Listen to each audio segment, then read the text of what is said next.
folks. Belfast boxing and blues. Yeah, I mean, I was in a real, I was in a real nice mood earlier. I was having a nice day. Obviously, I was just catching up with some of the latest boxing news and the stuff that has come out. Um, some of you may have seen the video that I done on the Josh Taylor Jack Kettle press conference, which was lively, and I think most of us were just buzzing off it. It was great, man. It was even the most stoic of boxing historians, you know, would have had a smile on his face. But since then, things have changed a bit, haven't they? Yeah.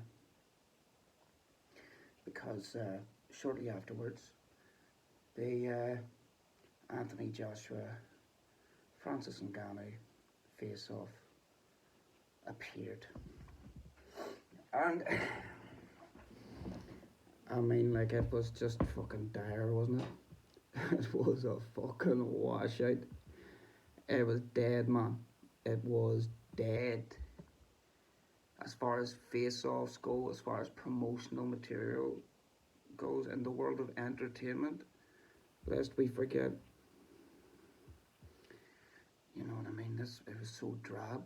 It was just like this monotone sort of, you know, on and on and on. Francis Ngannou, great guy. Love your story, mate. You're fantastic, but he just kept going on and on and on. And I'm just tired out after listening to that. I mean, Joshua, far be it from me to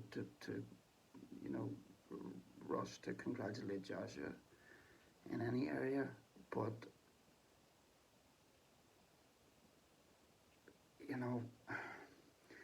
I think he was somewhat sedated as well. He couldn't help it.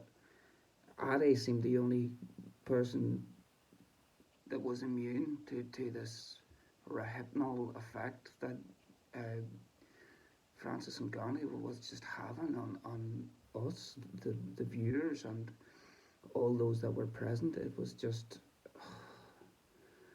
and I mean, the guy's a great fighter and all of that, but we already heard the story first time round.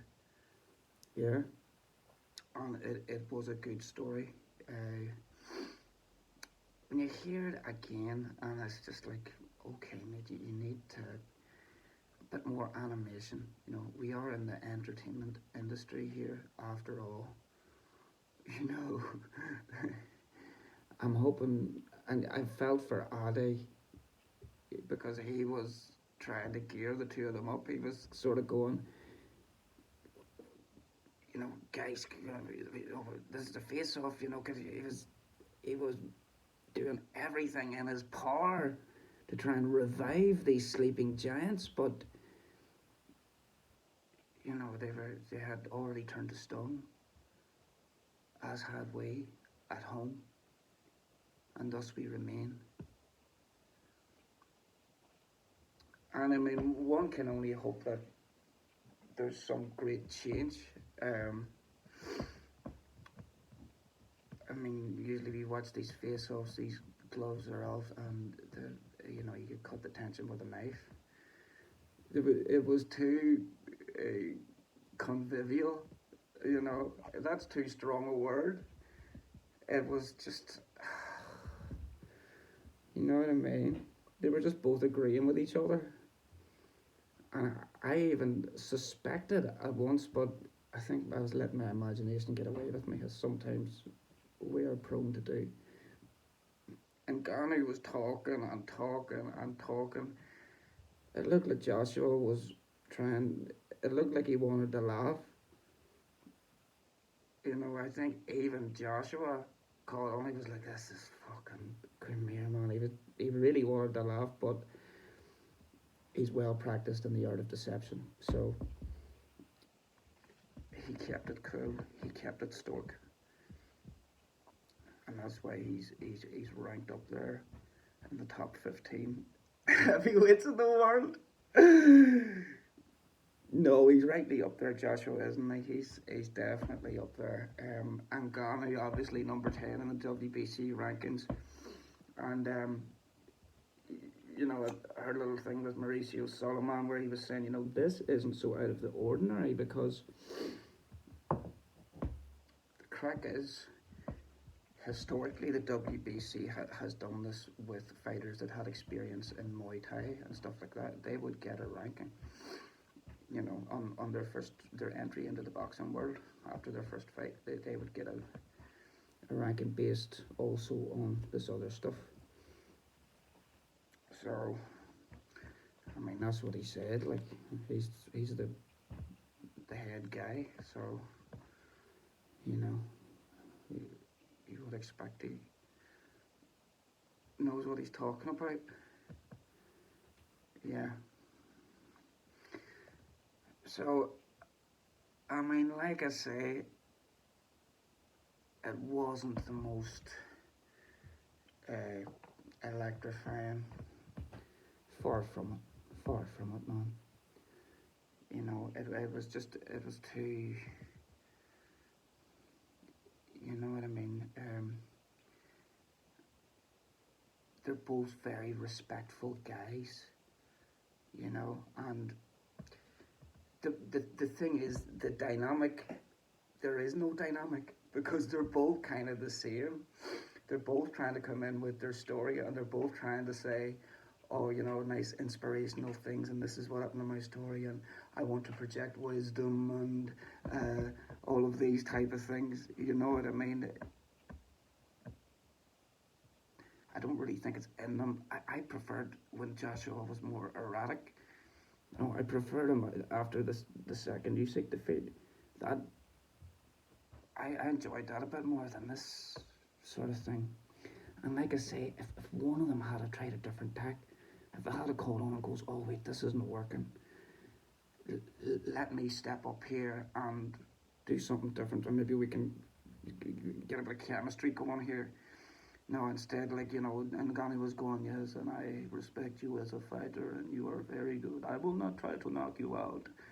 And then Joshua was saying, oh, I will not try to knock you out. You know, you're a very respectful guy, and you're a respectful guy.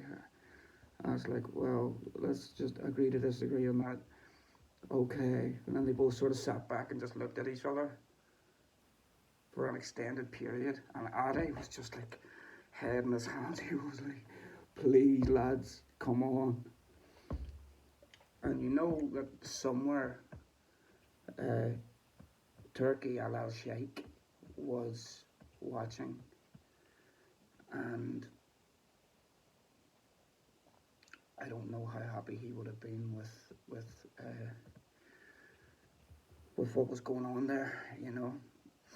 And I can see why Ade then would have felt all the more discomfort because he was thinking it's his neck on the line, you know.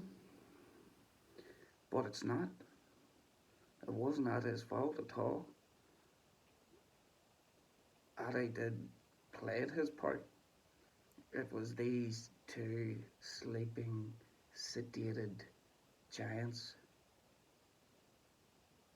that failed to serve us up. And like I say too, if they had released that a few days before, you know, it was recorded about a month ago. If they had released it a few days before, a bit of sense what it went. Look, this fucking Taylor Catterall thing's coming up. It's going to be really dicey. Like, it's going to be really exciting. What we've got here, we've got it in the can, right? We've already watched this. This is a bit shit. Let's put it out before this, because if we put it out on the same day or shortly after it, it's going to look really bad by comparison. So, you know, you would think that the common sense would prevail among the executives, and like I say, Turkey won't be happy. Turkey will not be happy at all. Like, His Excellency will not be happy with that, you know, whoever was making the decisions that day he's in trouble. That guy's in trouble. But redemption awaits every man that is bold enough to force the issue. Essentially, So I just hope that the fight gives us a bit more than what that. I don't even know what to call it. There's not even a word for it because it's unprecedented. There has never been a face-off in history that was so underwhelming. So I mean, obviously I have no involvement with those type of things. I'm only a low-level commenter and an interested observer, really, who's trying to claw his way in. But that could be vainglory, indeed. It could be pie in the sky stuff. It's really hard to say, but like I say, Belfast Boxing and Blues, your one-stop shop boxing, good music, yeah, blues, jazz, soul, funk. Come and get it.